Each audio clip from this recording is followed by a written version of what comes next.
This video is sponsored by Card Kingdom. You can find all the cards in this video in their store by using the links in the description below.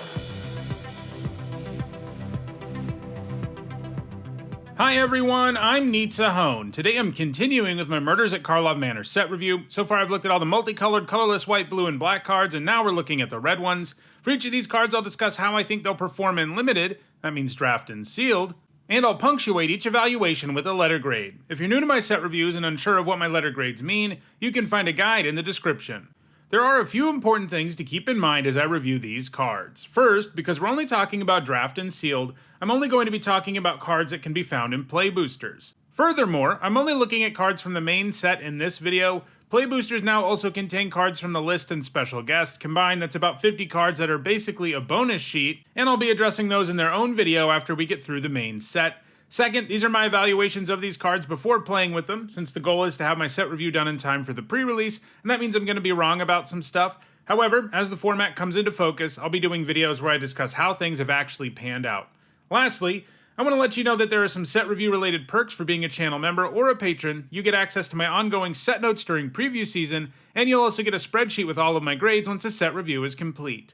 If those perks interest you, check out the description, where you can find out how to support the channel using one of those methods. Alright, without further ado, let's dive in with a look at the red cards in Murders at Karlov Manor. First up, there's Andrag's Rampage, which for 3 generic and 2 red is a rare sorcery. It says destroy all artifacts you don't control, then exile the top X cards of your library, where X is a number of artifacts that were put into the graveyard from battlefield this turn. You may put a creature card exiled this way onto the battlefield, it gains haste, return it to your hand at the beginning of the next end step.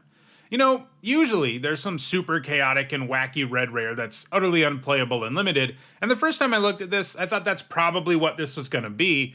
But I actually think it has some applications, albeit mostly as a sideboard card. If you're up against a blue-red deck in this format, which is likely to have a ton of artifacts because that's what the color pair is all about, I think expecting to destroy like 3 cards with this and grabbing the best creature in your top 3 and putting it on the battlefield with haste, it's kind of a reasonable expectation, and the game is probably over if you do that. This format has a lot of clues, which could make this even playable maybe in your main deck, but right now I don't think they're so plentiful in all color pairs that you want to put this in your main deck because it's a blank card or close enough to it against too many opponents, but I think it's like a B out of your sideboard. Next up, it's Bullrock Clan Basher, which for 4 generic and 2 red is a 3/2 Cyclops Warrior at uncommon. It's got double strike and trample and disguise for 3 generic and 2 red. Disguise means you can cast this card face down for 3 generic as a 2/2 creature with ward 2, and turn it face up at any time for its disguise cost. So without disguise, this card would be underwhelming. 6 mana is a ton for a 2 toughness creature that can die to virtually every removal spell in the set, even the 1 mana ones. The Basher is a case where you're most frequently going to want to play it face down as a result, because turning it face up for 5 is a much better deal, and a double striking Trampler is the exact creature you want to surprise your opponent with. It can take down almost anything, and it can frequently survive while it chips in for some serious damage. This also makes it more likely the Basher does some work before going down, unlike if you play it face up. I'm giving this a C+. Next up, it's Case of the Burning Masks, which for 1 generic and 2 red is an uncommon enchantment case. This is a new enchantment subtype.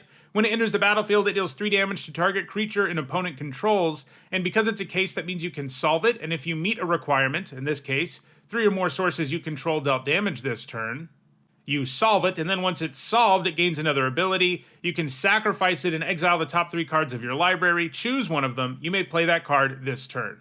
This looks pretty amazing. Even if it didn't have anything after its Into the Battlefield ability, it would be a very good card, so everything else is just gravy, and it's really good gravy too, since this ends up being a 2-for-1 if you manage to solve it, and solving this is relatively easy. 3 sources of damage can just mean you attack with 3 creatures after all, and the turn you play the case will count as a source too, so killing something and attacking with 2 creatures is enough to get you there, and that doesn't seem far-fetched. This is a great uncommon, I'm giving it a B+. Next up, it's Case of the Crimson Pulse, which for 2 generic and a red is a rare enchantment case. When it enters the battlefield, you discard a card and draw 2 cards. To solve it, you have to have no cards in your hand, and then it gets solved. Once it's solved, at the beginning of your upkeep, discard your hand, then draw 2 cards. So this one keeps triggering. So this is a more expensive Tormenting Voice up front, and then once you solve it, it becomes an insane card advantage engine.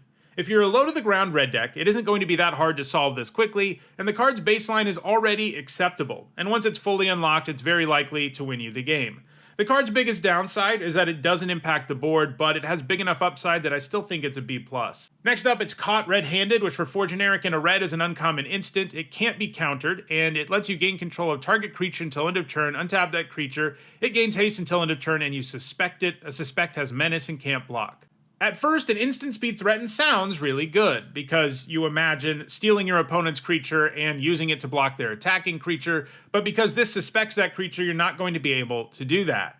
The can't be countered line of text does mean more in this set than it does in most, because it means you can take a disguised creature with it without having to worry about ward, but this is just really expensive for a threaten effect. You know, they tend to be good at 3, passable at 4, 5 is just too much. You know, the fact it turns off a creature's ability to block permanently is nice, but at the same time, you're also giving that creature menace, so it sort of seems like it's going to be a wash more often than not. There's also not a prominent creature sacrifice theme in this set, which is usually what a card like this needs to really shine. So overall, this is probably just a D. Next up, it's Concealed Weapon, which for 1 generic and a red is an uncommon artifact equipment.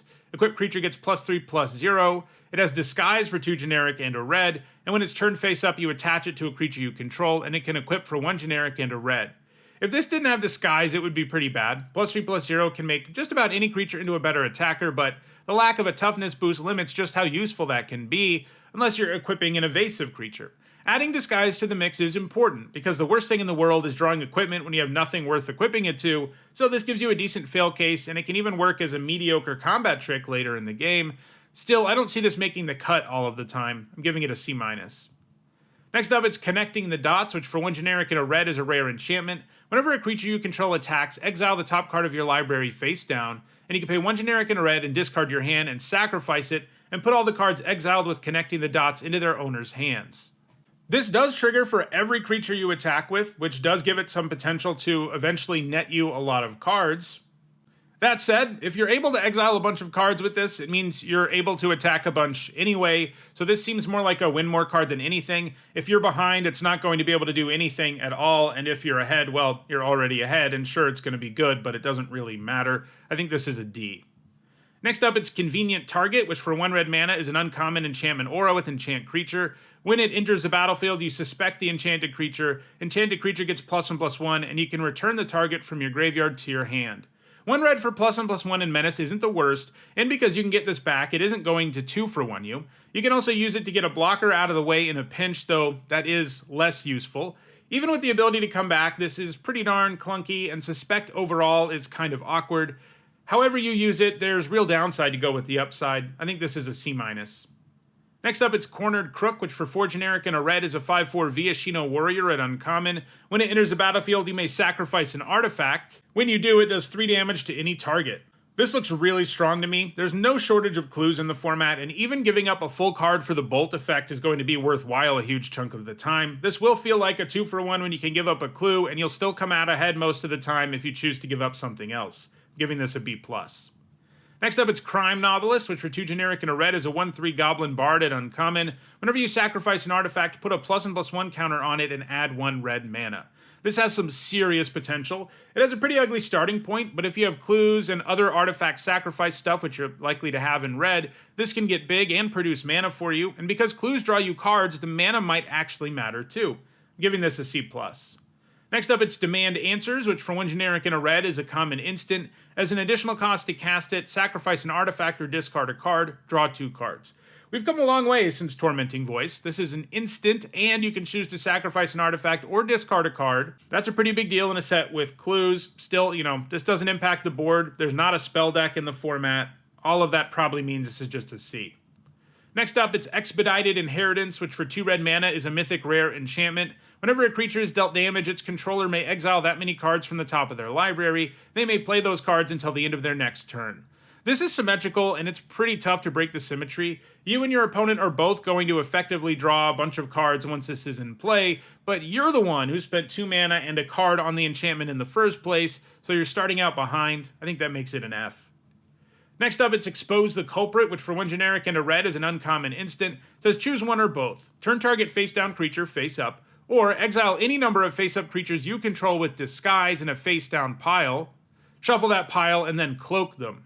Well, this is weird, and I don't think very good. It is way better than Break Open, which is a comically bad card from the first time we saw Morph, because this does let you turn one of your creatures face up, so sometimes you'll get a nice discount in so doing, but I'm not convinced that that's worth a card a lot of the time. The other effect is kind of funny, but it's also pretty narrow. You have to only disguise your face-up creatures that have disguise, so it limits just how useful it can be. So this just seems way too narrow overall for what it can do, and even when it does the thing it can do, it doesn't seem that good to me. I think this is an F. Next up, it's Felonius Rage, which for 1 red mana is a common instant. Target creature you control gets +2/+0 and gains haste until end of turn. When that creature dies this turn, create a 2/2 white and blue detective creature token. We've pretty much seen this card before, and it's fine. The power boost lets your creature take down a lot of things, and you come out ahead thanks to the token, and at only 1 mana, it is priced to move. I'm giving it a C. Next up, it's Frantic Scapegoat, which for 1 red mana is a 1/1 goat at uncommon. It has haste. When it enters the battlefield, you suspect it. Whenever 1 or more other creatures enter the battlefield under your control, if Frantic Scapegoat is suspected, you may suspect one of the other creatures. If you do, Frantic Scapegoat is no longer suspected. A 1 mana 1/1 with haste and menace is going to feel pretty awesome on turn 1, and this can lend its suspect status to other creatures, helping it stay relevant all game long, giving it a C+. Next up, it's Fugitive Codebreaker, which for 1 generic and a red is a 2/1 Goblin Rogue at rare. It's got prowess and haste. It has disguise for 5 generic and a red, but the cost is reduced by 1 for each instant and sorcery card in your graveyard, and when it's turned face up, you discard your hand and draw 3. A 2 mana 2/1 with haste and prowess is an amazing starting point, and if you have this turn 2, that's probably what you're going to do. Then later in the game, this can completely reload your hand. In short, this is awesome no matter when you play it. I'm giving it a B+. Next up, it's Galvanize, which for 1 generic and a red is a common instant. It does 3 to target creature. If you've drawn 2 or more cards this turn, it deals 5 to that creature instead. 2 mana at instant speed to deal 3 is always a really good card, and this one will do 5 a chunk of the time. If you just draw into this with a clue, for example, it will be at full power. I'm giving this a B. Next up, it's Bane Orangutan, which for 2 generic and a red is a 2/2 ape at common. It's got reach. When it enters the battlefield, you choose one. It can destroy an artifact, or you can sack an artifact, and if you do, you put 2 +1/+1 counters on the orangutan. If you can destroy an opposing artifact or give up an expendable one of yours, this will be fine. Ideally, of course, you give up a clue. Still, I think there are going to be enough situations where neither mode is very good, and this is a miserable enough card when that happens that I don't love the idea of playing this all the time. I'm giving it a C-. Next up, it's Goblin Mask Maker, which for 1 red is a 1/2 Goblin Citizen at common. When it attacks, face down spells you cast this turn cost 1 generic less to cast. So, if you play this on exactly turn 1, and you have some disguised creatures in your hand, it's gonna feel really good, because dropping a 2/2 Ward 2 on turn 2, one with a bunch of upside, is awesome. The problem is that this has hugely diminishing returns as the game goes on, especially because it has to attack to give you that discount. So, I think it's just a C-. Could this end up being one of these 1-drops that overperforms just because it's so cheap and what it can do has such a high ceiling? Maybe, but right now I'm not super into this. Next up, it's Harry Dronesmith, which for 3 generic and a red is a 2/3 human artificer at uncommon. At the beginning of combat on your turn, create a 1/1 colorless Thopter artifact creature token with flying. It gains haste until end of turn. Sacrifice it at the beginning of your next end step. Pumping out a temporary 1/1 Thopter every turn is already pretty good for a 4 mana 2/3. You do need to remember to play the Dronesmith in your first main phase so you can get the value out of that trigger the turn you play it. Not only does it give you a nice way to chip in for damage, but red, and especially blue-red, has a lot of ways to sacrifice artifacts and payoffs for sacrificing them, and this helps set all of that stuff up. I'm giving this a B-. Next up, it's Incinerator of the Guilty, which for 4 generic and 2 red is a 6/6 dragon at Mythic Rare. It has flying and trample. When it deals combat damage to a player, you may collect evidence X. When you do, Incinerator of the Guilty deals X damage to each creature and each planeswalker that player controls. To collect evidence X, exile cards with total mana value X or greater from your graveyard. If this hits your opponent, the game is over, because you probably just wiped their board, and because it has flying and trample, it will be getting in for combat damage virtually any time you turn it sideways. The only downside we've got is that it doesn't give you any sort of value up front, but that still means if your opponent removes it immediately, you're getting a 1-for-1 trade, and it's the kind of trade they have to make, or they're dead. This is a bomb, giving it an A. Next up, it's Innocent Bystander, which for 1 generic and a red is a 2/1 Goblin Citizen at common. When it's dealt 3 or more damage, you investigate. A 2-mana 2/1 that always gives you a clue when it dies is probably a C, but obviously enough, this doesn't always do it. In fact, in a lot of situations where it takes 3, your opponent's creature probably survives. That means this will often be trading with another 2-drop or worse, a 1/1 token. I think this is a D+. Next up, it's Knife, which for 1 red mana is an uncommon artifact clue equipment. As long as it's your turn, equipped creature gets +1/+0 and has first strike. You can pay 2 generic and sack it to draw a card, and it equips for 2. +1 and first strike does make almost any creature into a decent attacker, but the fact this has no effect at all during your opponent's turn does make it kind of awkward in some situations. There are, of course, plenty of payoffs for sacrificing artifacts and for having clues around in the format, though, especially in red. I'm giving this a C. Next up, it's Krenko's Buzz Crusher, which for 2 generic and 2 red is a 4/4 Insect Thopter artifact creature. At rare, it's got flying and trample, and when it enters the battlefield for each player, destroy up to 1 non-basic land that player controls. For each land destroyed this way, its controller may search their library for a basic land, put it onto the battlefield tapped, and then shuffle. In limited, this is mostly just a 4-mana 4/4 flying and trample, and that's like a B. Occasionally you'll hit a non-basic, but the value of doing that in limited, even when it does happen, isn't usually going to be that high, especially because it lets the player search up a land to replace it. Anyway, I'm giving this a B. Next up, it's Krenko Baron of Tin Street, which for 2 generic and a red is a 3/3 legendary goblin at rare. He's got haste. You can tap him and sacrifice an artifact to put a +1/+1 counter on each goblin you control, and whenever an artifact is put into a graveyard from the battlefield, you can pay 1 red. If you do, create a 1/1 red goblin creature token. It gains haste until end of turn. A 3-mana 3/3 with haste is a great starting point, and this has amazing upside in a set that has clues everywhere. He's going to be able to crank out goblins and buff them on many boards, and he even buffs himself. I'm giving him a B+. Next up, it's Lamplight Phoenix, which for 1 generic and 2 red is a 3/3 Phoenix. At rare, it's got flying. When it dies, you may exile it and collect evidence 4. If you do, return it to the battlefield tapped. A 3-mana 3/3 flyer is great, and this one refuses to stay dead as long as you have some action in the graveyard. And bringing this back the first time doesn't seem like a huge stretch in many situations, though maybe doing it on turn 3 might not work out. I think this sneaks into the lower bomb range. It's hard not to love a creature this efficient that isn't that hard to keep around, giving it an A-. Next up, it's a Fender at large, which for 4 generic and a red is a 5/4 giant rogue at common. It's got disguise for 4 generic and a red, and when it enters the battlefield or is turned face up to 1 target creature gets +2/+0 until end of turn. Just playing this face up is going to be the play frequently, unless you have nothing else to do on turn 3. And when you do that, it has a reasonable shot at giving you an attack you didn't have before. Either way, this card looks to me like it's going to have trouble making the cut sometimes. It's just not that powerful for how much mana you spend on it. I'm giving it a C-. Next up, it's Person of Interest, which for 3 generic and a red is a 2/2 human rogue at common. When it enters the battlefield, suspect it, create a 2/2 white and blue detective creature token. 4 mana for a 2/2 and a 2/2 menace that can't block is a great rate. Not much more to say there, but this is just a really good common, giving it a B-.